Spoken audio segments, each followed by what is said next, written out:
So, as I said, our goal is going to be to do fundamental theorem with substitution, and the key is to keep your eye on the variables. And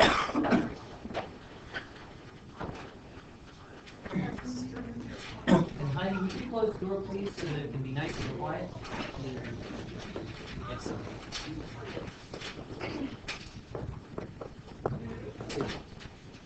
All right, so let me show you what I mean.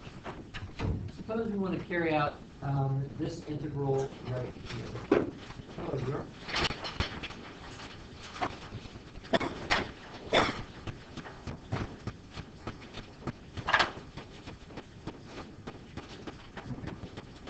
So this is a perfectly legitimate integral. But we notice that in order to use fundamental theorem on it, I'm going to have to find an antiderivative, and the problem is that I don't know an antiderivative for this.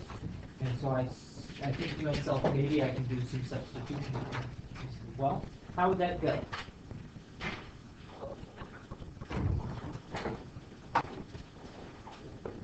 Anybody suggest some good candidates for u? X plus 1. X plus 1 works for me. So u is going to be x plus 1. And du is automatically equal to dx.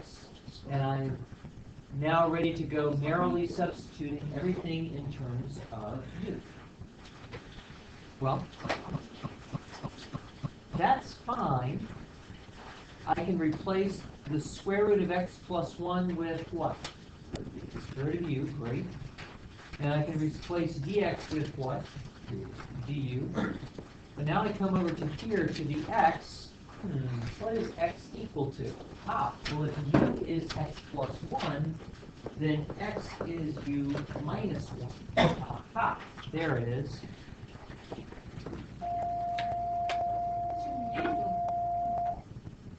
But now we come to the important question. What about those limits of integration? And here's where you have to keep your eye on the variable. These limits of integration from 0 to 2 represent x values. They are the first x and the last x that we use when we are integrating this expression. My function looks something like this. I'm going to go from x equals 0 to x equals 2 and find the area of that, right? This is f of x, and this is x. When I change to u's, my limits of integration now are going to be u values. And because of that, I need to find the corresponding u values that go with these x values. It's not hard to do that. Since u is equal to x plus 1, I can take x equals 0 and find that when x is 0, u is equal to 0 plus 1. And when x is 2, then u is equal to 3. So that the integral from 0 to 2 of x root x plus 1 dx is the same as the integral from 1 to 3 of u minus 1 root u dv. In other words, not only do I have to replace everything in terms of my variable, but also I have to replace the limits of integration as well. What I've done by doing this is to, let's make this guy red to go with the red integral. Use red. There we go. Oh, some of it's red.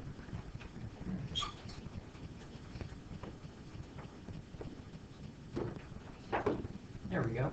So this region right here has a different shape, but the same area as this region right here from 1 to 3. The areas are the same.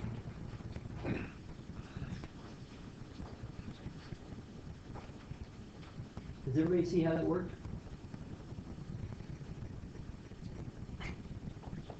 So in other words, not only do I switch out the variables here, but I also switch out the limits. Now here's the advantage of having switched out the limits. Having switched out the limits, because these two regions have the same area, I can evaluate this integral and never look back.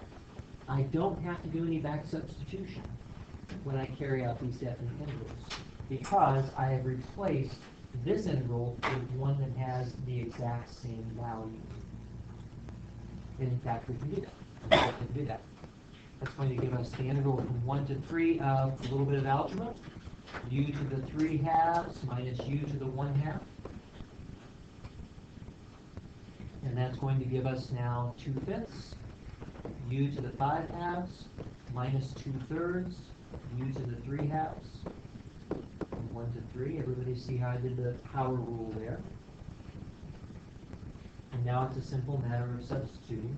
I'm going to get a slightly yucky answer. That's going to give me 3 to the 5/2 power, whatever that is, minus 2/3 of 3 to the 3/2 power, whatever that is, minus 2/5 of 1 to the 5/2 power, which is invisible, minus 2/3, 1 to the 3/2 power, which is also invisible. And I think that's good enough. It's a sufficient answer.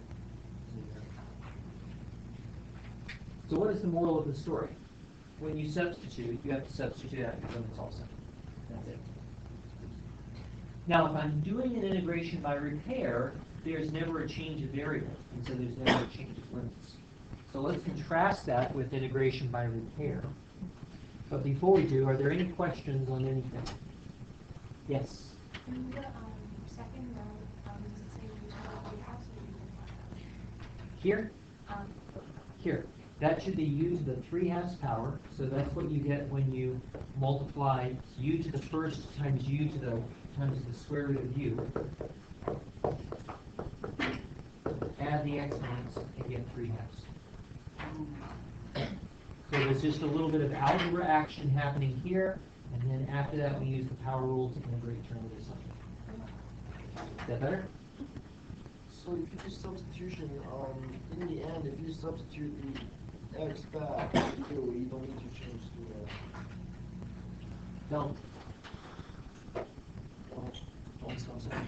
Don't substitute back. You've got an integral right here. If you didn't change the number on that integral, If you didn't change out the limits here, you're doing it.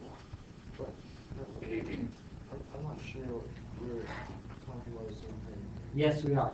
What I'm trying to do is to forestall a mistake that a lot of students will make. They will think to themselves, hey, I'm just going to substitute back in the end, so I'm going to leave these limits untouched and then back substitute at the end. That's wrong. Don't do it. Why? Because what we are doing is saying that this integral is equal to this integral. And that's only a true statement if these limits are expressed in terms of u values. Okay, I understand. Yep. So the plan that you have in mind, don't do that.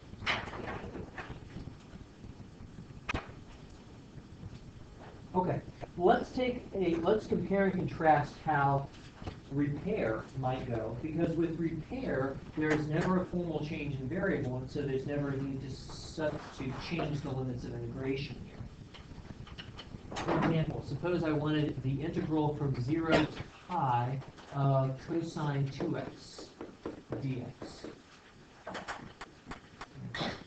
Well, I look at this and I see that there's an inside function 2x, u equals 2x that I could use there, and du is therefore equal to,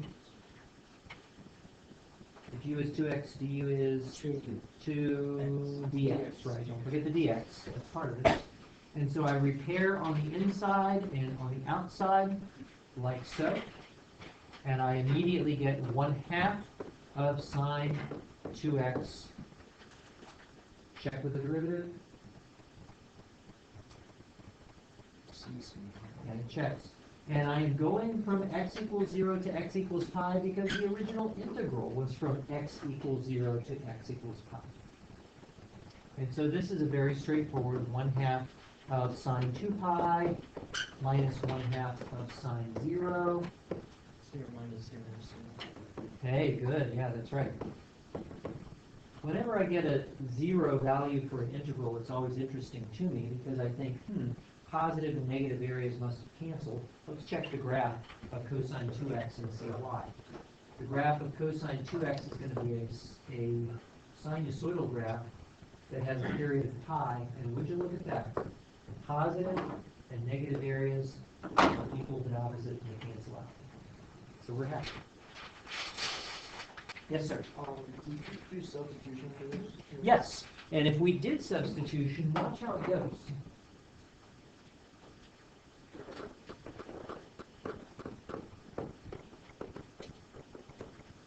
If I go the substitution route, which is not the preferred route here, then I'm going to say u equals 2x, du is equal to 2dx, like so. So that the integral from 0 to pi of cosine 2x is now going to transform to the integral of cosine of u, and I will replace dx with 1/2 du. Very good, very good. Now, what about those limits of integration? 1 to 1. When x is equal to 0, u is equal to 2 times 0. And when x is equal to pi, u is equal to 2 times pi. And so this gives us 1/2 of the integral from 0 to 2 pi of cosine u, which in turn is 1/2 of sine u from 0 to 2 pi, which is 1/2 of sine 2 pi minus 1/2 sine 0. Now the reason I did this is to show you that when we get to the final calculation, look at that, we get exactly the same thing. Substitution and repair are doing the same thing but taking different routes to get there.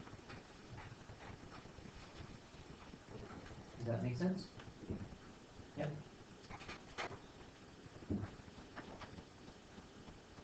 All right, let's do a little more. I've got like 10 minutes, so I'm just going to do a couple of examples here to try to get you used to this. And for our first example, let's consider this one.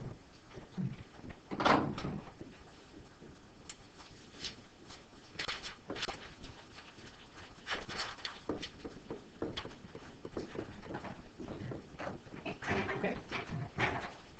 I look at this integral, and my first thought is, any suggestions? Substitution. Great. What would you like to substitute? Sine x. U equals sine x. Looks like a good possibility because that's an inside function. Let's try that. Now, if u is equal to sine x, even what is du? Cosine x.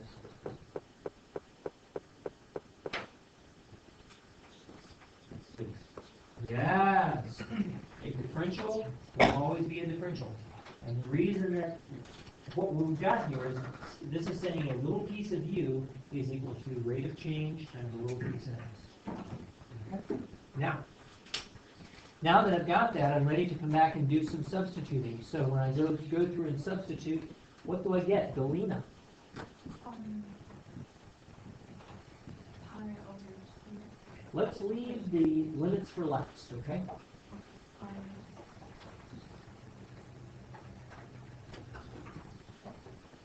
Sine, wait, u squared. U squared.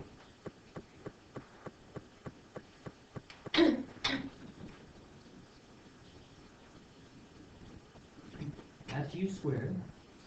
Du. Yes, this That's is yeah. du. That's right. Good. Now for the limits of integration. These are x values. Keep your eye on the variable. We need u values. So to get u values, we substitute. When x is 0, what is u equal to? 0. And when x is pi over 2, u is 1. Very good. So that my integral here transforms into an integral right here, and that looks pretty friendly. Okay, G, can you carry this on?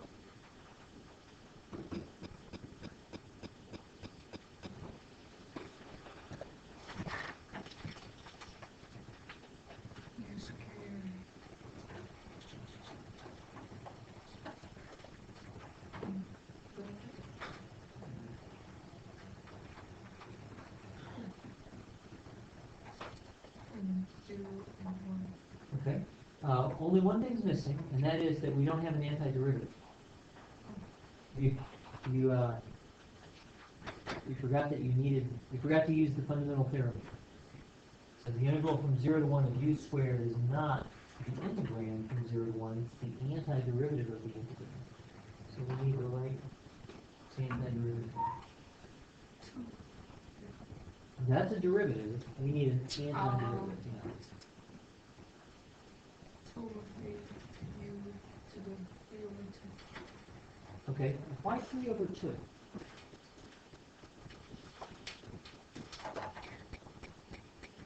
Think power rule here. We have u to the second power, and we need to find the function whose derivative is u squared, so we have to reverse our derivative power rule.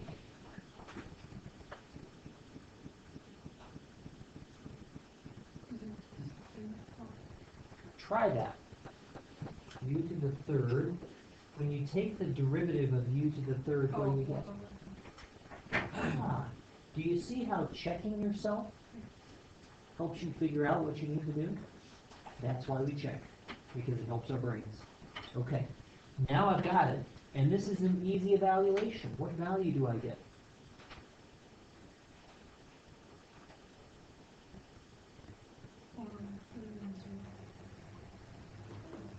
Which is just 1/3, and that's it. And that's good. All right. So notice that once I substituted in terms of u, I never looked back. We never see the x's again.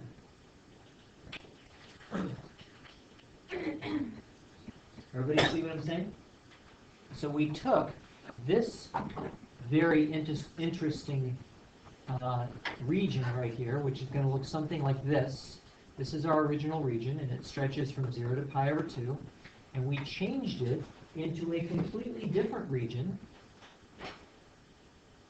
that looks like this, right here.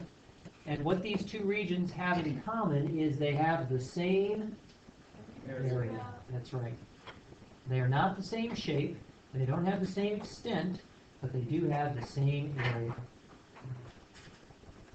So we're transforming one area into a region with the same area that's easier to compute. That's it.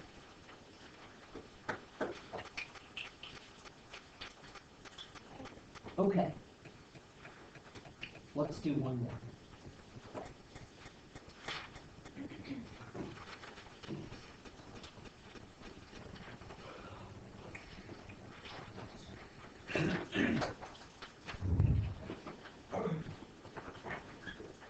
Hi. I gotta think about this for just a second.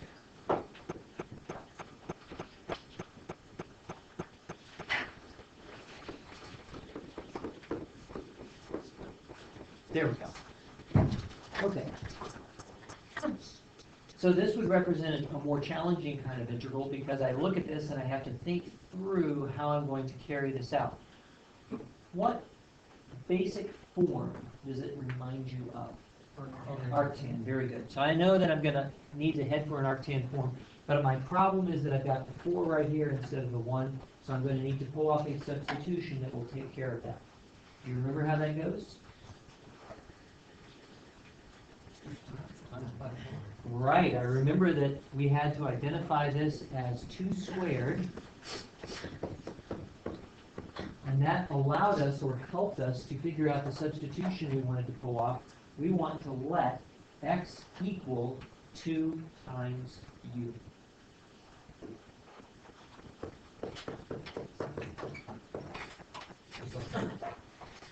So that when we let x equal 2 times u, then immediately dx is equal to 2 times du. And now I'm ready to go through substituting everything in sight. So that my integral is going to be the integral of 1 over 2 squared, or 4, plus, now, what is x squared? 4u squared, exactly so. And what is dx? 2 du. Now we come over here to the limits of integration. When x is 0, what is u equal to? 0. And when x is 2, what is u equal to? No, 1. Ah, you gotta be careful about that. When x is 2, keep your eye on the variable, then u will be equal to 1. If it helps you to explicitly solve, u equals x over 2, u of 0 equals 0, u of 2 is equal to 1. If it helps you to do that, then do that. And now I think we're ready to go, because the 2 comes to the outside, and so does the common factor of 4, leaving me with the integral of 1 over 1 plus u squared du, which is automatically our tangent of u, from 0 to 1. Our tangent of u, the angle whose tangent is 1. The angle whose tangent is 1, or in other words, the angle whose sine equals its cosine. Aha. Yes. Does everybody see why those are equivalent questions? Since tangent is sine over cosine, when sine equals cosine, the tangent is 1. So that has to be pi over 4 minus our tangent of 0, the angle whose tangent is 0. Tan is 0 when what function? 0. When sine is 0, which is at the angle of 0. And I get pi over 8 for later. That's it. It's not hard, but you have to keep your eye on the variable. You have to keep your eye on which variable you're working with.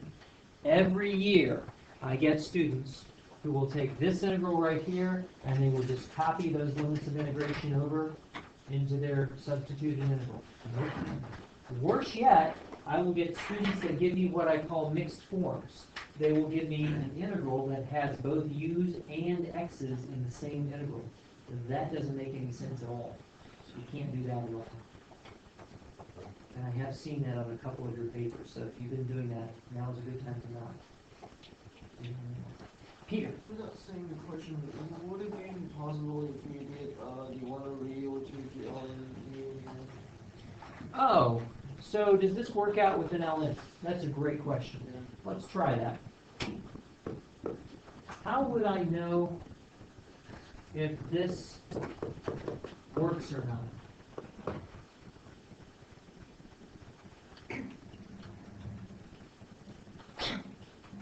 How would I know if this works or not?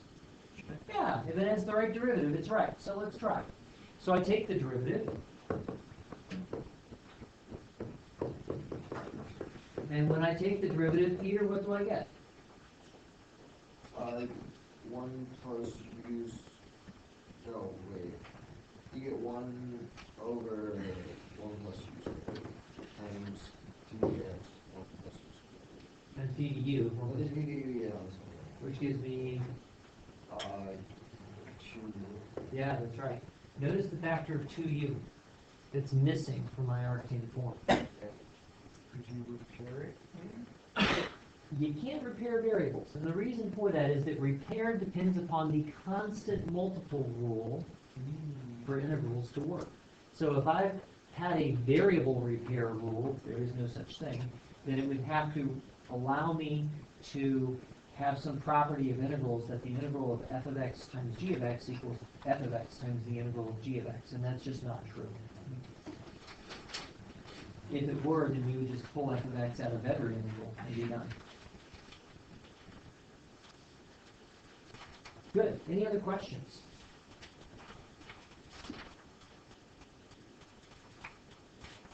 Okay. Well, I think you're going to definitely want to practice. Make sure that you get caught up this weekend. And there's going to be homework reckoning very soon. And I will see you in homework reckoning. Oh, it's, oh. And I will see you on Monday. I'll have to